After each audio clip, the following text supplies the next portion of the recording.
Panorama group, जो सोचता है वो करता है। नमस्कार, भारत लाइव देख रहे हैं आप। देखिए, सुबह सुबह आप तमाम दर्शकों का बहुत बहुत स्वागत है।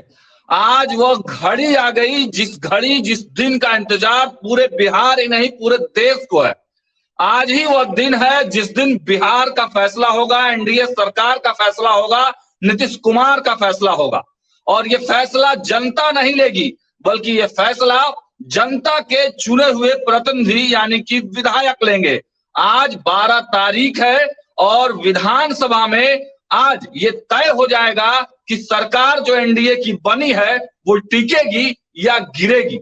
लेकिन इसमें बहुत पेच है। लगातार बाबा ने अपने कई कार्यक्रमों के माध्यम से आपको बताया है कि आज क्या कुछ हो सकता है, क्या होने वाला है। लेकिन एक बहुत बड़ा पेच जो है अभी तक बचा हुआ है, जो बाबा आपको बताएंगे कि आखिर आज के इस सत्र में क्या कुछ खास है। आखिर सरकार ने कौन कौन सी तैयारियां की हैं और विपक्ष जो लगातार अपने विधायकों को हाउस अरेस्ट करके रखा हुआ, अपने ही नहीं बल्कि पूरे महागठबंधन के विधायकों को हाउस अरेस्ट करके रखा हुआ है, उनका क्या होगा, वो उनकी रणनीति क्या है। तो सबसे पहले आज के खेल समझिए में हम लोग देखते हैं कि आज के खेल समझिए का टाइटल क्या है। क्या होगा जब कुर्सी नहीं छोड़ेंगे अवध बिहारी चौधरी। विधानसभा शुरू होने से पहले नीतीश लेंगे फैसला। देखिए, बाबा ने लगातार आपको अपडेट दिया है और आज फिर एक बड़ा मुद्दा लेके हम आए हैं। सीधे बाबा के पास चलते हैं और समझते हैं बाबा क्या होगा जब अवध बिहारी चौधरी कुर्सी नहीं छोड़ेंगे और क्या कुछ पेच है उनके कुर्सी छोड़ने में, बताएं। देखिए सागर, अवध बिहारी चौधरी ने तो साफ कर दिया है कि वो कुर्सी नहीं छोड़ेंगे। ये बातें एकदम क्लियर हो गई हैं, इसमें कहीं कोई दो राय नहीं है। या उन्होंने मीडिया के सामने भी आकर के ये बात कहा और साथ साथ उन्होंने कई पॉइंट्स भी बताए हैं कि वो क्यों कुर्सी नहीं छोड़ेंगे। आपको पता है, इसकी चर्चा हम 28 तारीख के शाम में जब खबर कर रहे थे 8 बजे के करीब में, तब भी हमने कहा था कि जो अविश्वास प्रस्ताव अध्यक्ष के विरुद्ध गया है उसको 14 दिन पूरा होना है। आपको याद होगा कि 5 तारीख के बाद 10 तारीख का डेट रखा गया था, लेकिन 10 तारीख को 14 दिन पूरा नहीं हो रहा था। कैलकुलेशन में हड़बड़ी में सरकार से कोई गलती हो गई थी और यही कारण था कि आपने देखा होगा कि फिर 10 तारीख वाली जो डेट थी उसको बढ़ा करके आगे 12 तारीख किया गया। लेकिन इस 12 तारीख को भी कहीं ना कहीं चैलेंज किया है अवध बिहारी चौधरी ने। अवध बिहारी चौधरी को लेकर के, उनके हटाने को लेकर के सरकार बचेगी या जाएगी, बहुमत का क्या होगा, अवध बिहारी चौधरी का क्या होगा, ये सारी बातें हम बताएंगे। लेकिन उससे पहले हम आपको बताते हैं कि अवध बिहारी चौधरी ने ये साफ कर दिया है कि उनके पास बुधवार के दिन यानी 31 तारीख को ये नोटिस की जानकारी उन्हें दी गई। तो यानी कि बुधवार 31 तारीख के बाद 14 दिन की जरूरत है उनको और समय लेने की, यानी 14 दिन बाद होना है। तो एक यहाँ पेच फंसा दिया उन्होंने संवैधानिक।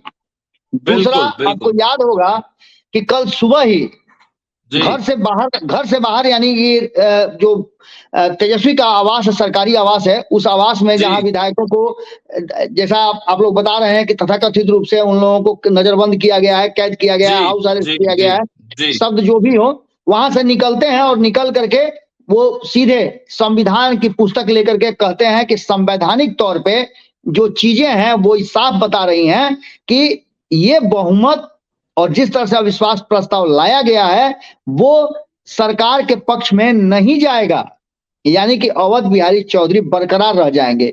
ये दावा उन्होंने क्यों किया था, तो उन्होंने साथ साथ कई बातें रखी थी। उन्होंने कहा था कि नैतिकता के आधार पर बहुत लोग वोट करेंगे। उन्होंने ये भी कहा था कि अंतरात्मा की आवाज सुनकर के लोग वोट करेंगे। 17 महीने जिस तरह से तेजस्वी यादव ने काम किया है उसके आधार पर लोग वोट करेंगे। इसके बाद उन्होंने कहा कि कई लोग विवेक के आधार पर भी वोट करेंगे कि उनका विवेक क्या कहता है, क्या नीतीश कुमार जैसे नेता को आगे भी कंटिन्यू करना है, इस तरह की सरकार को फिर से कंटिन्यू रखना है, या फिर नए युवा को देना है चांस। ये सारी बातें उन्होंने कही। इसके साथ साथ आपको बता दें, इन सारी बातों को कहने के बाद उन्होंने ये भी बात बता दिया कि आगे किस तरह से सब कुछ चलना है। सबसे पहली बात कि विधानसभा की कार्रवाई शुरू होने से पहले हम कई बार ये बात बता चुके हैं कि नीतीश कुमार के पास ऑप्शन क्या है। हम इस बात को बताते हैं बस चंद ही सेकंडों में हम इसको मिनटों में बताएंगे कि आखिर अवध बिहारी चौधरी जो खूंटा ठोक करके वहां तैयारी किए हुए हैं उसके पीछे का कारण क्या है।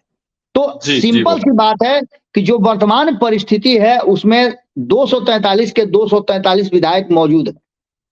अवध बिहारी चौधरी को अगर हटा दिया जाए तो 242 हैं, क्योंकि अवध बिहारी चौधरी कुर्सी पर बैठे हुए, आसन पर बैठे हुए हैं। ऐसी स्थिति में 122 की संख्या निश्चित रूप से चाहिए, क्योंकि 121 पूरी होती है, 122 की संख्या चाहिए अवध बिहारी चौधरी को पद से हटाने के लिए। अब इसमें टेक्निकल कारण जो है वो टेक्निकल कारण ये है कि 243 पर ही अविश्वास प्रस्ताव मंजूर होगा। ये धारा 75 के अंतर्गत जो बातें आती हैं उसके आधार पर मैं बता रहा हूं। और जो लगातार आपने देखा होगा कि जिस तरह से मनोज झा ने भी इन सारी बातों को बताया है, बदली हुई परिस्थिति में नीतीश कुमार को क्या करना है। आपसे मेरी बात हो रही थी ऑफ द रिकॉर्ड, और पूरे दिन आज आवास जो है वो जदयू और आरजेडी दोनों के जो लोग वहां हैं जुटाए जा रहे हैं। जहां एक तरफ जदयू के यहाँ लोग जुटाए जा रहे हैं, वहां आपने देखा होगा कि भारत लाइव पर हमने कम से कम 10 से 12 लोगों का बयान सुनवाया है। शालिनी मिश्रा जिनको लेकर के, सबसे बड़ी बात तो ये है सागर, विडंबना भी इसको कह लीजिए कि हम जैसे लोग पत्रकारिता जरूर करते हैं लेकिन अपना विवेक खो देते हैं। हमारे कई साथियों ने ये बातें कह करके पूरी तरह से, मैंने क्या कहा जाए, उन्होंने तो फैसला ही सुना दिया। हम पत्रकार हैं, हम अपने विश्लेषण रखते हैं, अपनी बातें रखते हैं, लेकिन किसी पर आरोप लगाने, लांछन लगाने का हमें अधिकार नहीं है। बिल्कुल कई लोगों ने तो ये भी कह दिया, कई लोगों ने शालिनी मिश्रा को लेकर कह दिया कि वो बोड़ा ले ली है, करोड़ों रुपया उनको मिल गया है। 10 करोड़ में बिक गई शालिनी मिश्रा। कई चैनलों ने टैगलाइन लगाया बाबा। अब ये जो है हमारे पत्रकारिता का स्तर तो नहीं हो सकता है। हमने भी शालिनी मिश्रा से बातचीत, याद होगा सागर, हमने भी शालिनी मिश्रा से बात किया था। आज जब उपेंद्र कुशवाहा शालिनी मिश्रा के साथ एयरपोर्ट से उतरे, कल ही की मैं बात कर रहा हूं, और शालिनी मिश्रा सीधे पहुंची जहां मीटिंग चल रही थी, जहां नीतीश कुमार मौजूद थे सारे विधायकों के साथ, विजय कुमार चौधरी के आवास पर। कुछ विधायक अभी भी नहीं पहुंचे हैं, लेकिन शालिनी मिश्रा के साथ साथ जदयू के लोगों ने भी ये बात आश्वस्त किया है कि निजी कारणों से कुछ लोग नहीं पहुंचे हैं। हालांकि कई नाम हैं, चार विधायक जिनके नाम लगातार हम लोग भी ऑफ द रिकॉर्ड चर्चा कर रहे थे, और हम लोगों ने भी कई विधायकों को ट्रैक करने की कोशिश की बाबा। लेकिन इतनी इंपॉर्टेंट मीटिंग है, इतना सब कुछ हो रहा है, लेकिन फिर भी 4 विधायक नहीं पहुंचे हैं बाबा। इसके पीछे क्या कुछ रणनीति है या फिर कुछ और? देखिए, जो विधायक नहीं पहुंचे हैं उनके कुछ ग्रीवांसेज हैं जी, उनके जिसकी चर्चा हम पीछे कर चुके हैं। अब उसकी चर्चा करने की कोई जरूरत नहीं है। आपको बता देते हैं कि सदन में उन विधायकों को पहुंचना है। अगर वो नहीं पहुंचते हैं तो उनकी सदस्यता स्वतः समाप्त हो जाएगी। उसमें से कई ऐसे विधायक हैं जो आप मान के चलिए कि दोबारा फिर नीतीश कुमार के बिना चुनाव लड़ करके और जीतने की क्षमता नहीं रखते हैं। ये बात अपनी औकात को वो भी नापते हैं। इसके साथ साथ उनमें उन कई विधायकों में ये भी क्षमता नहीं है कि लोकसभा का चुनाव लड़ करके और वो इंडिया गठबंधन के तरफ से चुनाव जीत जाए, ये भी उनमें क्षमता नहीं है। हालांकि यह हमारा दावा गलत हो सकता है। बड़ी बात बता रहे हैं बाबा आप। बिल्कुल सागर, हमारा ये दावा नहीं है। जो आंकड़े बता रहे, जो परिस्थितियां हम उसके आधार पर ये बात कह रहे हैं कि जिन 4 लोगों के नहीं पहुंचने का कारण बताया जा रहा है, उनमें से कई लोग ऐसे हैं जिनसे हमने भी बात करने की कोशिश की। उनकी नाराजगी का कारण कोई दूसरा है। ऐसा नहीं है कि वो नीतीश से नाराज हैं इसलिए नहीं आ रहे हैं, उन्हें आरजेडी में चला जाना है, इंडिया गठबंधन में, इसलिए वो नाराज हैं। उनको किसी बात से नहीं, उस बात से कोई मतलब नहीं है। उनको नाराजगी व्यक्तिगत कारणों से है, पार्टी के भीतर जो चल रहा है उससे नाराजगी है, उपेक्षित होने से नाराजगी है। लेकिन इन सारी बातों के साथ साथ जो वर्तमान परिस्थिति बनी है कि सबसे पहले राज्यपाल का, इस बीच में आपने एक खबर और देखी होगी कि राजभवन में जितने भी कानूनी सलाहकार लोग थे, उनकी नई टीम आ गई, एडवाइजर जो थे, नई टीम आ गई है। और ये टीम हो सकता है कि संजोग हो, लेकिन जब सरकार के अस्थिर होने का पूरी तरह से इस तरह का माहौल चल रहा हो, सरकार बचेगी जाएगी, इस बीच में इसके बदलने का भी कारण बहुत सारा हो सकता है। ये सारी परिस्थितियां कहीं ना कहीं इस बात की तरफ इशारा कर रही हैं कि अभी भी बहुत सारा खेल बाकी है। हालांकि आपको बता दें कि भारतीय जनता पार्टी के कई नेताओं से हमारी बातचीत हुई है, उनके कॉन्फिडेंस का लेवल पूरा है। हालांकि संशय उनके मन में भी है कई लोगों ने हमसे ही पूछने का प्रयास किया है कि आखिर होगा क्या, 122 वहां जुटाना है, क्या पूरे हो जाएंगे? सभी लोगों को शक और किसी पर नहीं है। राष्ट्रीय जनता दल के विधायक पहुंच जाएंगे, ये उनको पता है। हालांकि उनके भी कई विधायकों के गायब होने की बात कही जा रही थी, लेकिन उनके गायब होने से सरकार के रहने और जाने का कोई तात्पर्य नहीं है। यहाँ तो सबसे पहले विधानसभा अध्यक्ष वाली बात है। यहाँ 122 विधायकों को उन्हें पद से मुक्त करने के लिए रहना जरूरी है। आपको याद होगा कि पिछली बार जो सरकार बनी थी महागठबंधन की, तब विजय कुमार सिन्हा पद पर बैठे हुए थे और इतना ज्यादा महागठबंधन के पास संख्या थी, 160 से ज्यादा संख्या थी। ऐसी स्थिति में वो पूरी तरह से सक्षम सरकार थी, लेकिन इस सरकार को इसलिए कहा जा रहा है कि इसके आंकड़ों में बड़ा मार्जिनल बहुत बारीक अंतर है। तो ऐसी स्थिति में निश्चित रूप से संशय होना चाहिए। ये संशय कल जो आप बात कर रहे हैं, कल से लेकर के आज तक हमने बताया था कि 10 घंटा ये रात बहुत भारी है। आपने देखा होगा कि ये बातें सुनील सिंह ने भी लिखी है। सुनील सिंह जी, हाँ, निश्चित रूप से मैं चाहूंगा कि वीडियो एडिटर अगर इसको स्क्रीन पर दिखाना चाहे तो उनके दिखा सकते हैं। तो उन्होंने जो बात लिखी है, और आपको बताते हैं इसके अलावा उन्होंने बहुत सारा एक्ट किया है। इससे पहले भी जब सरकारें गिरी हैं, बची हैं, तो उसमें राबड़ी देवी के भाइयों का नाम आता था। अभी जो जिन भाइयों का नाम आता था वो तो उनके साथ नहीं है, लेकिन ये दूसरे जो भाई हैं उनके धर्म के भाई, वो अभी मौजूद हैं और तेजस्वी यादव को मुख्यमंत्री बनाने के लिए हर वो प्रयास कर रहे हैं। कानूनी सलाह से लेकर के बाकी सारी चीजें, लोगों के खाने रहने सारे चीज का इंतजाम अंदर में किया हुआ है, किसी को कोई कष्ट नहीं हो इसकी व्यवस्था रखे हुए हैं। इन सभी बातों के साथ साथ भीतर से बड़ा ही जो माहौल देखने को मिला, जिस तरह से क्रिकेट खेल रहे हैं, जिस तरह से गाना सुन रहे हैं, जिस तरह से एंजॉय कर रहे हैं विधायक राष्ट्रीय जनता दल और वाम दलों के, उसको देख करके लगता है कि बिल्कुल नॉर्मल है उन लोगों के लिए।